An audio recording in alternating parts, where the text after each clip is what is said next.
from South China to South London. I wonder if you can just talk a little bit about what that means and yeah, I think the title comes from the fact that I consider my practice a kind of holistic art practice, in the sense that I make the art, and in turn the art makes me, which throws up other questions and therefore produces another bit of art, and so it kind of propels me forward.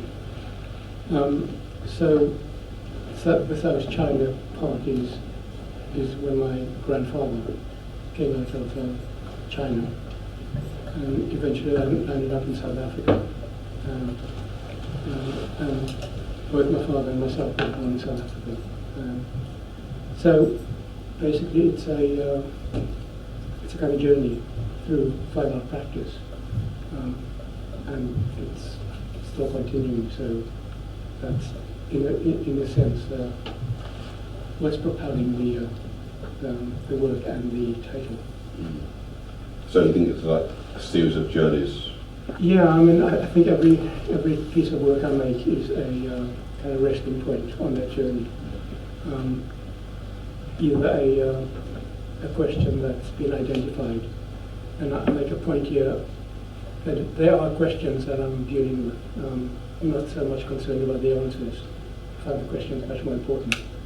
And also it kind of leaves it open, there's no, in some ways answers are sort of cul-de-sacs, they're kind of conclusions, they stop, and once they stop it's very difficult to get going.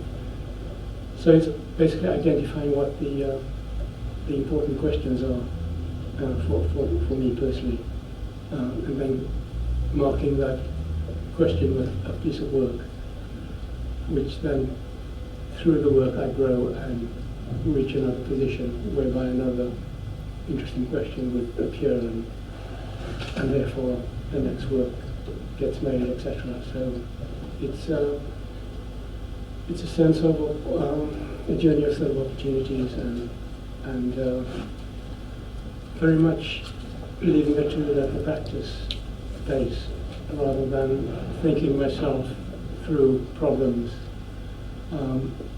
I kind of work myself through ideas, and questions arrive from the practice rather than, I thought of something and then I go and make it. It doesn't work that way with me. It's much more, I start making and I see where it takes me. One thing that struck me about the title of the exhibition, from South China to South London, is it raised a question to me about what place there was for your South African birth and South African and spending the first X amount of years. Was it about 20 years in South Africa? Yeah. Right. The first period of your life in South Africa. I was wondering how important that was to you in the overall scheme of things, and in terms of the things you just mentioned. And I thought, in terms of this South China, South London, I thought South Africa would have fitted in there nicely also. I mean, how does South Africa fit into the scheme of things? Because I'm not sure in the exhibition, I think probably in the bio there's probably some references to South Africa. I don't know if there are many references within the work itself, but I mean, what's the significance or the importance, or is that not? Is that something which is kind of tangential to your artistic vision? I think it is very central, and yet it's invisible, which is basically my experience in South Africa. When I was growing up in South Africa, it was still during the apartheid era, and the Chinese were considered non-white. So basically, we had a sort of general dealer shop in a black area, and we that's how we earned our living basically. We could only live in certain areas. My time in South Africa wasn't a good time, and to a large extent, I think I was invisible in that, South Africans recognize us as in its documentation, as being there, and to a large extent we were invisible. And also I think purely from an emotional state of growing up there, I was terrified mostly. The background of growing up there was very frightening.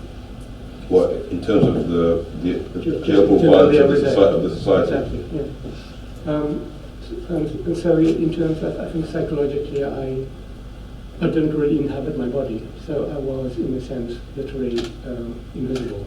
Well, I thought I was invisible.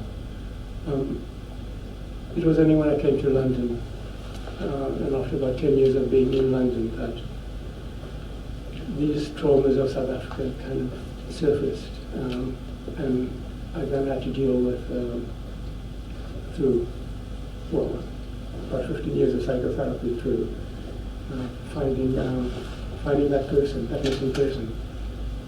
And then when I found that person, the next stage was to find that person's culture.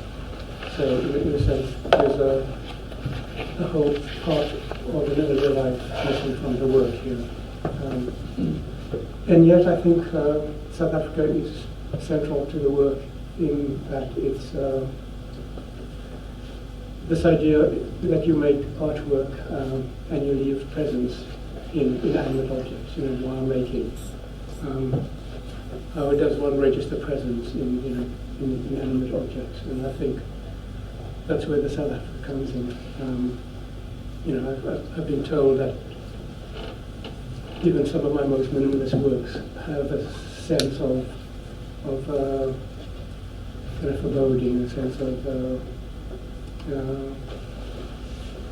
a strong presence in that, and they're not simply objects of shopping. They are invested with